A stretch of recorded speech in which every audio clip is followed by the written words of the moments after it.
se han adelantado elecciones, hay precedentes. Esta Constitución tiene algún artículo donde dice que se puede adelantar elecciones.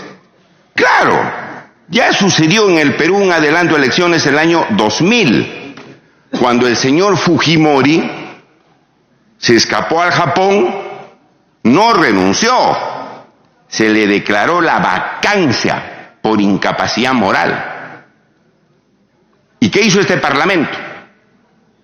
Ante la renuncia de sus dos vicepresidentes que también se fueron, convocó a nuevas elecciones para elegir un nuevo presidente y un nuevo Congreso, en situaciones muy parecidas a las que está pasando el Perú.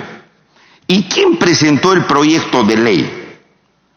¿Alguna bancada de oposición o contraria al fujimorismo que domine este Congreso, que controla este Congreso con sus aliados, y que hay muchos sentados en esta mesa, aliados del fujimorismo? Aquí el fujimorismo es mayoría, nosotros estamos en minoría. ¿Quién presentó el proyecto de elecciones, de adelanto de elecciones? ¿Algún grupo distinto al fujimorismo, contrario al fujimorismo, adversario al fujimorismo? No, lo presentó el mismísimo señor expresidente del Perú, que en estos... Para que termine, congresista Lescano. Me dará algunos minutos más, como en el otro... Congresista, dije que hay una lista larga y vamos a tener que cortar en la hora que está previsto. Para que termine, congresista, por favor. ¿Quién lo presentó? El señor Alberto Fujimori presentó el proyecto de ley para adelantar las elecciones, pero encontró a un parlamentario que era comprado por Montesinos, asesor principal de Fujimori. ¿Y qué hicieron con este proyecto? Lo exoneraron de discusión en la Comisión de Constitución. En esta comisión no se discutió y pasó inmediatamente a la discusión en el Pleno del Congreso. Y se aprobó la ley. Señores miembros de la Comisión de Venecia, se aprobó la ley en mes y medio. Y no consultaron a nadie. Voluntad política, porque este país estaba en una crisis política, igual que en esta. El año 2000, Fujimori se fugó. En esta renunció Kuczynski y desde ese momento hasta la fecha el Perú no avanza en ningún sentido, porque hay un enfrentamiento constante entre el legislativo y el ejecutivo y harto nivel de corrupción en todo instante. Termine, congresista, por favor. En toda instancia. Entonces, ¿hay precedentes en esta Constitución de adelanto de elecciones? Claro que sí. ¿Ha pasado algo? ¿Ha habido algún desequilibrio, un caos, una situación económica, financiera, perjuicio al pueblo? Nada, señor.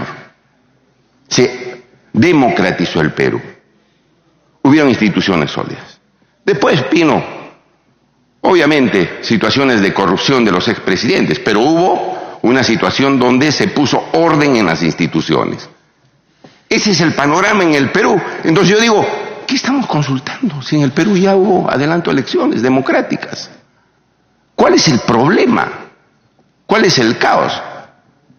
¿Cuál es la duda? Ninguna. Aquí en esta Constitución ya está dicho todo y el Perú ya decidió de esa manera en el pasado. Esos son los precedentes. Esa es la historia constitucional de este país. Y pedimos, señores... Gracias, congresista Lescano.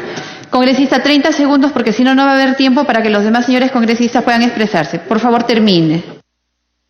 Consecuentemente, le pedimos que este apretado resumen que me he permitido hacer a la velocidad de un rayo nos puedan llevar, ¿no?, para que puedan resolver estos asuntos, esta materia que es importante para el Perú, y creo que en esta materia va a ser valiosa su opinión. Muchas gracias, Dios los bendiga y buena estadía en el Perú. Congresista Melgarejo. Gracias, presidenta. Muy buenas tardes. Por intermedio suyo, saludar hoy a todos los miembros de la Comisión de Venecia que nos acompañan y que la parte académica y también la jurisprudencia, por los precedentes que ahora vienen marcando, deje huellas en nuestro Parlamento. Presidenta, me solicita interrupción el congresista Becerril. Yo con mucho gusto concederle, si usted me lo permite. Congresista Becerril. Gracias, colega Melgarejo. Gracias, presidenta. Tomando en cuenta lo que el colega Mauricio Mulder había denunciado, que acá, lamentablemente, hay pues el problema de las interceptaciones telefónicas y que luego son transmitidas inmediatamente en los medios de comunicación, aliadas del gobierno, que son el 80% que están en unas solas manos, en un solo grupo empresarial. Ante eso, yo presenté un proyecto de ley y quisiera rápidamente leerlos. El artículo 164 decía publicación indebida de las comunicaciones. El que publica indebidamente una correspondencia epistolar, telegráfica, eso ya estaba antiguamente. Lo que estoy cambiando es de mensajería instantánea o correo electrónico no destinada a publicidad, aunque la ley, aunque le haya sido dirigida, será reprimido si el hecho causa algún perjuicio a otra persona. Y en otro artículo pongo, cuando se trate de la publicación indebida de una comunicación... Congresista, termine. Gracias. De una comunicación telefónica o de grabación de la misma que cause perjuicio a otra persona, será reprimida con pena privativa de la libertad no mayor de 2 años. Es decir, impedir que se publiquen estas interceptaciones y chuponeos, digamos, que se hacen en forma habitual. Sin embargo, ni siquiera se puede discutir, porque obviamente los medios de comunicación dicen que esto es inconstitucional y que atenta contra el derecho de los medios de comunicación de informar. Así estamos acá, no sometidos al gobierno, sino también a los medios de comunicación que en un hecho totalmente ilegal ni siquiera permiten que se legislen. Gracias, presidente. Gracias, colega. Congresista Melgarejo. Sí, presidenta, gracias. Presidenta, quiero darles la bienvenida porque nuestro país en el sistema internacional, patrimonio cultural y natural de la humanidad. Un país, Perú, milenario y potente en recursos naturales. A nosotros nos corresponde defender nuestra Constitución, la mejor Constitución del 93, que hemos avanzado y hemos visto un crecimiento y un verdadero desarrollo socioeconómico. Pero hoy la queremos quebrantar porque no hemos tenido la capacidad de gobernar, y esto viene por parte del Ejecutivo. Quiero hacerles notar a nuestros invitados, porque el quinquenio pasado han tenido la mayoría, han sido ejecutivo y legislativo, pero ahí la izquierda no ha pedido el cambio de la Constitución, porque saben que esta Constitución es la mejor por años y tiene 26 años de vigencia. Y no han pedido el cambio de la Constitución porque se han dedicado a saquear y a robarle al país. Congresistas de la izquierda escribiendo en las agendas y no han tenido el tiempo para proponer.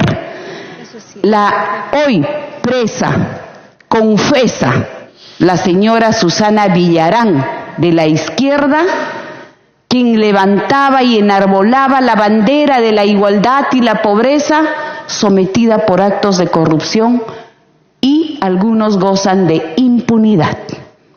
Entonces hoy llama poderosamente la atención que quieren el adelanto de las elecciones solo por querer que la minoría puede gobernar, que democráticamente hemos sido elegidos y ellos a través del voto en las urnas han decidido colocar 73 congresistas.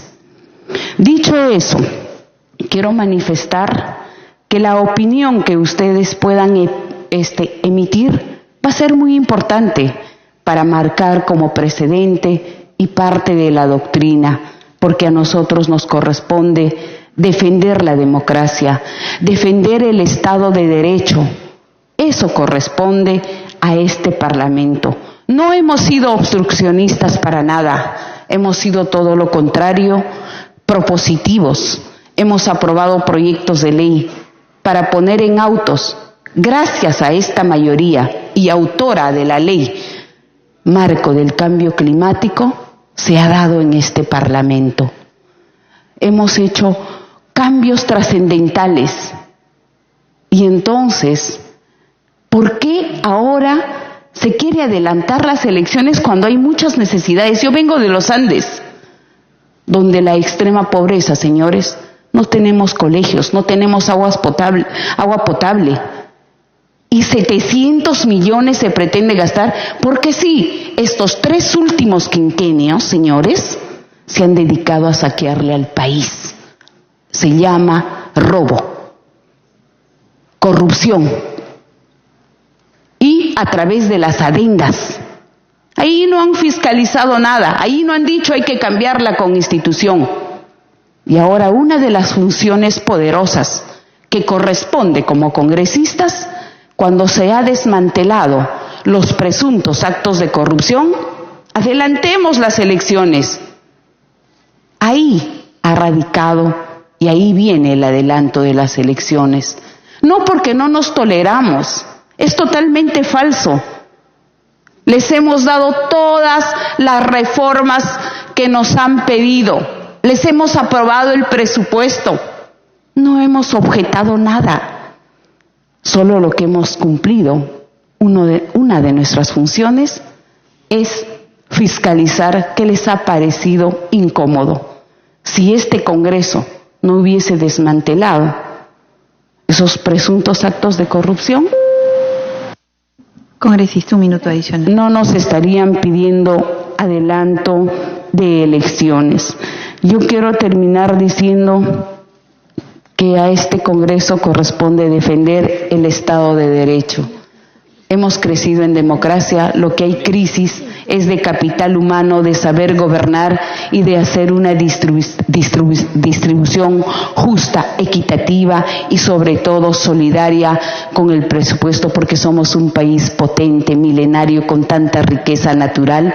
Solo necesitamos de buenos hombres técnicos que piensen en el desarrollo justo, equitativo. Gracias, Presidenta. Gracias, congresista Melgarejo. Congresista Costa. Gracias, Presidenta. Saludar a los miembros de la... Yo tenía una larga lista de aclaraciones que hacer, no las voy a hacer porque no hay tiempo para ello. Solo haré 2 precisiones, Presidenta, porque se han dicho muchas inexactitudes e incluso falsedades sobre la situación política en el país. Solo voy a hacer un par de aclaraciones. La primera, ¿por qué estuvimos en la mañana reunidos con la Comisión de Venecia? Porque 5 bancadas, luego de que el presidente del Congreso se dirigiera a la Comisión de Venecia expresando su preocupación por la situación del Estado de Derecho en el Perú, 5 bancadas decidimos hacer lo propio para sostener que no compartíamos esa visión del presidente del Congreso y dar las razones por las cuales consideramos que el adelanto de elecciones es constitucional y que una eventual cuestión de confianza también lo sería. Y por esa razón es que nos han dado la oportunidad hoy día de reunirnos, porque ya nos habíamos, dirigido a la Comisión de Venecia, al igual que el presidente.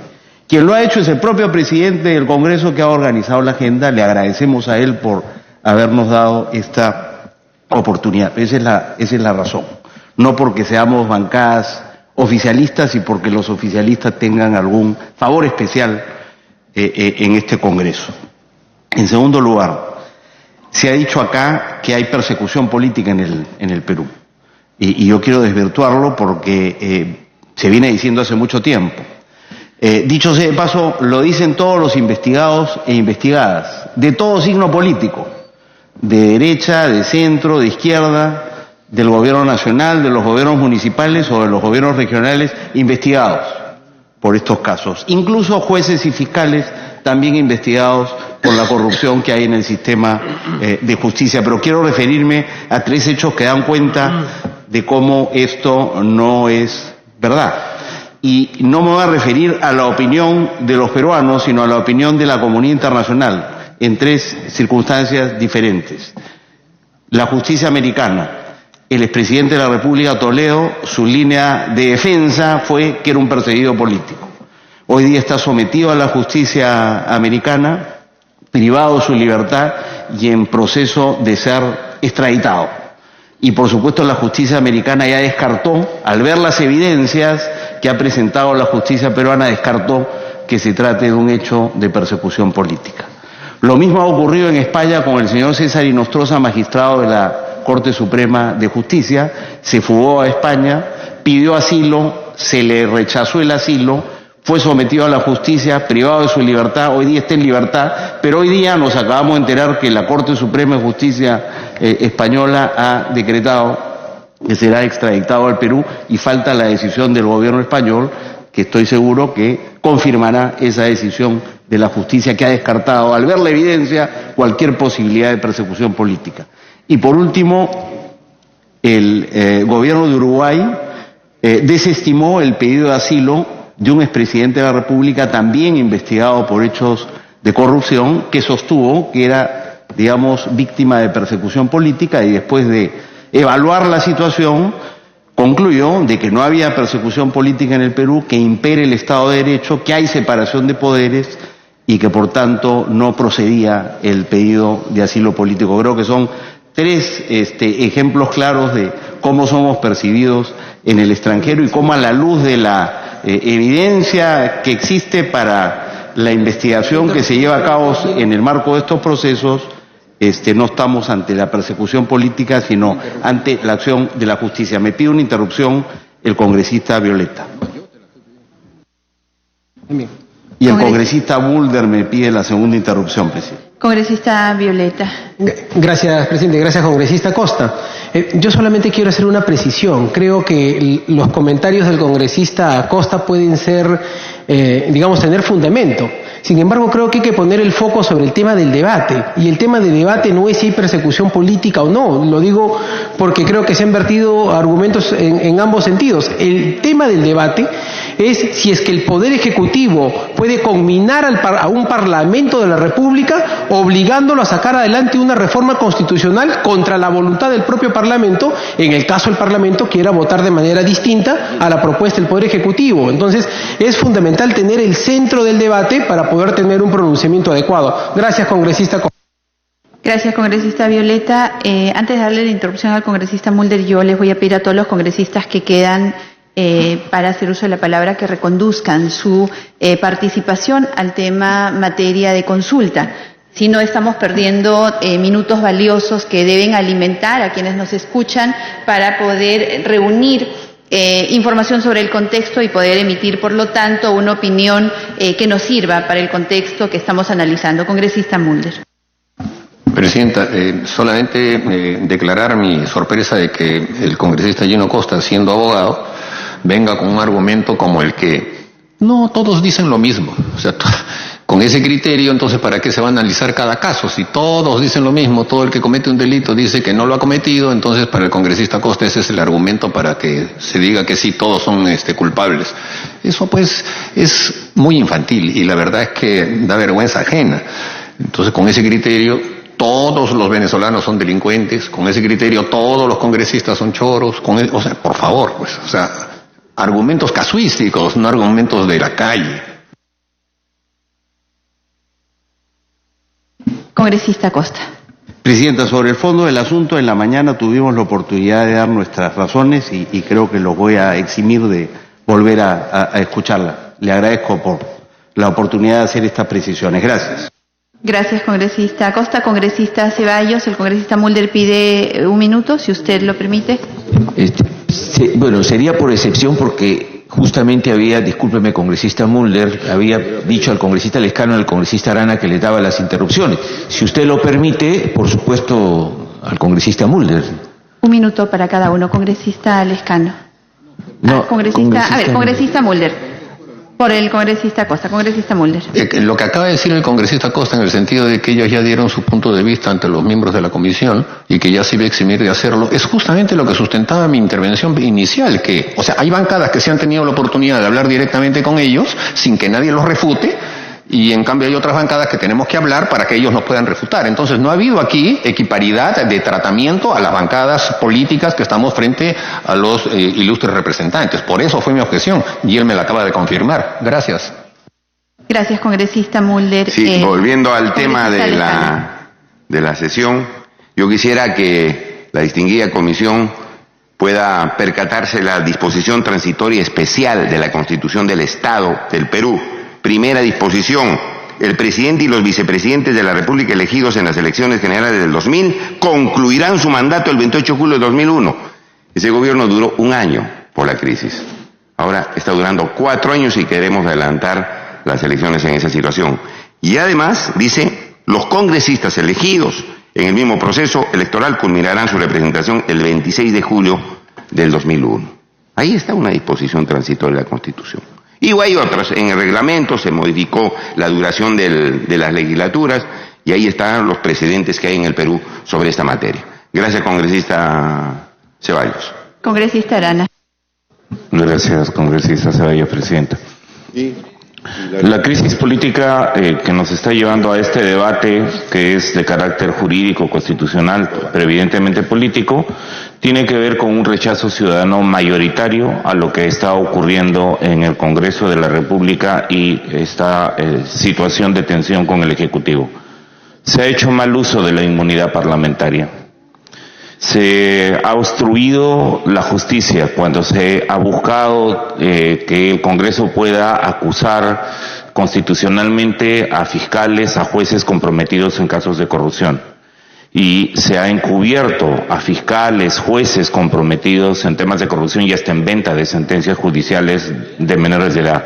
Y ahora se pretende capturar el Tribunal Constitucional, someter al Tribunal Constitucional haciendo uso de la mayoría parlamentaria, como está ocurriendo en los otros casos. Creo que la Comisión de Venecia debiera tomar nota de estos graves temas que amenazan la democracia y la lucha contra la corrupción en nuestro país. Muchas gracias. Congresista. Gracias, presidenta. Saludando a los miembros de la Comisión de Venecia. Bueno, siempre son bienvenidos en nuestro país, a pesar que francamente no tomamos el acuerdo en el Congreso de esta invitación. Entiendo que el presidente del Congreso los ha invitado en esta oportunidad. Claro, en una coyuntura muy particular, porque hay un proyecto de ley que ustedes ya lo conocen, presentado por el Ejecutivo, que lleva casi 2 meses y no está siendo de ninguna manera priorizado en este Congreso. Entonces, claro, la venida de ustedes podría interpretarse como buscar un espacio para alargar este debate que está pidiendo el país que se resuelva. Acá se han dicho una serie de inexactitudes, por ejemplo, que este proyecto de adelanto de elecciones o de convocatoria a una asamblea constituyente tiene que ver con propuestas terroristas para desestabilizar al Estado, cosa que no es así. O que esta propuesta que viene del Ejecutivo es una innovación histórica para nuestro país. Del hecho, del 2002 al 2007 acá se presentaron hasta 8 proyectos de ley para una asamblea constituyente. Y en este Congreso, el año pasado, hace casi 1 año, se han presentado, y mi bancada, el Frente Amplio, ha presentado hasta 2 proyectos para adelantar elecciones y convocar a una asamblea constituyente. Proyectos que, por supuesto, como aquí la mayoría, ¿no es cierto?, que la controla la Fuerza Popular, no le interesa discutir estos temas, ni siquiera se agendó para ser discutido. Así que acá el proyecto del Ejecutivo no ha descubierto la pólvora. Lo que ha sucedido es que se sube a una creciente ola popular de descontento, no solo con el Congreso, sino con todos los estamentos del Estado. ¿No? Hay un descrédito en este país y que tiene que ver también con la Constitución que tenemos, porque no es casual que seamos un país con 5 presidentes, prófugos, suicidados, presos, ¿no? Lo cual denota una profunda crisis política que tiene una base estructural, pero que se expresa también con un nivel de representación que han decepcionado profundamente al ciudadano. Entonces, en este Congreso que hoy está tratando de sobrevivir, claro, tiene que enfrentarse a un descrédito enorme de la ciudadanía y que no es gratuito, ¿no? Acá nos hemos cansado de ver cómo se blindan y se protegen a personajes que no solamente algunos coinciden en que son profundamente corruptos, sino además que se han fugado hasta a España para eludir a la justicia, ¿no? Y fruto del atraso absolutamente sospechoso de este Congreso en resolver este tipo de cosas. Entonces estamos hablando de un Congreso absolutamente desprestigiado y de una propuesta del Ejecutivo que que a toda luz, en primer lugar, no es inconstitucional. El Poder Ejecutivo puede presentar una iniciativa en este sentido para modificar la Constitución, y hay antecedentes también de los pedidos de confianza. Pero ese tema no solo es un tema de si se ajusta o no se ajusta a la Constitución.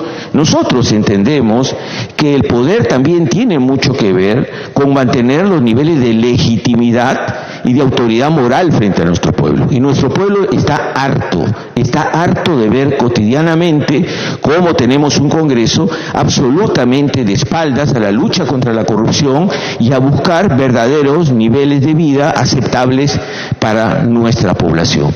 Y nosotros hemos señalado que no solamente tiene que haber un adelanto de elecciones, sino tiene que haber una asamblea constituyente. Y eso perfectamente se ajusta a la Constitución. Hay que convocar, obviamente, mediante un referéndum, para encontrar el visto bueno de nuestro pueblo para los cambios que está reclamando la gente. Y eso no es vulnerar la Constitución, eso es afianzar la democracia, es decir, la posibilidad que tenga nuestro pueblo de regir sus propios destinos con transparencia. Y es lo que no se permite en este país, ¿no? Mantener una Constitución que lo que ha hecho es profundizar la corrupción, que lo que hace es proteger los grandes intereses empresariales y no permitirle a nuestro pueblo tener una base ambiental, laboral, mínimamente decente, porque acá lo que se prevalece es el interés de los grupos de poder. Grupo de poder que impone también en los diferentes niveles del Estado a sus propios representantes.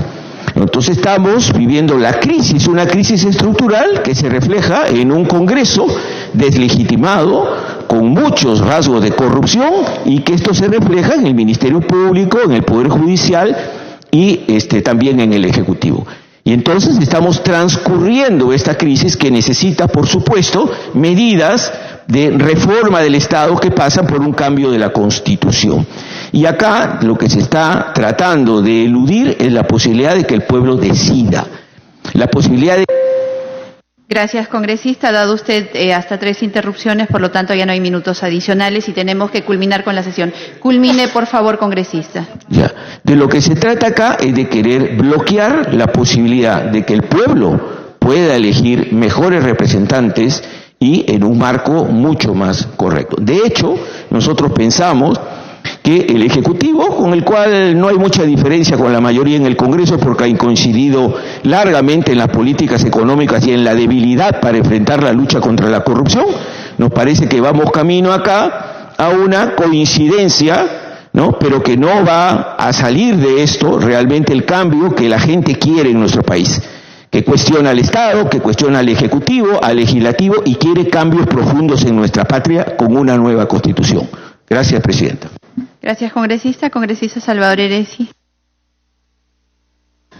Muchas gracias, Presidenta. Me piden interrupciones el congresista Mantilla y el congresista Aramayo, pero si eso va en detrimento de mi participación, y dado que ellos han participado con bastante tiempo, que quería, en todo caso, terminar mi argumentación y se amerita dar las interrupciones. A los señores de la Comisión de Venecia, mi saludo, manifestar lo siguiente. En materia de debilitamiento de institucionalidad democrática en nuestro país, en los últimos meses hemos asistido a un verdadero inventario de pobrezas desde el punto de vista del respeto de la institucionalidad. Desde un presidente que es electo con un partido político y se desmarca del partido político y pretende, desmarcándose un partido político, que es un hecho inédito en otras democracias, llegar con un partido después de desmarcarse el mismo, plantear, entre comillas, porque lo digo entre comillas, una reforma política y por eso hacer una cuestión de confianza. Una cuestión de confianza que además introduce en un homenaje excelso al rey del sofisma Protágoras, planteada por el Poder Ejecutivo en los siguientes términos. Si la cuestión o la confianza la concede el Congreso en un acto, viene el presidente del Consejo de Ministros, expone y el Congreso le otorga la confianza. Pero en la cuestión de confianza que se pidió por la reforma política, el Ejecutivo señaló, si se varía la esencia de las normas que hemos planteado al Congreso, entenderemos que la confianza es denegada.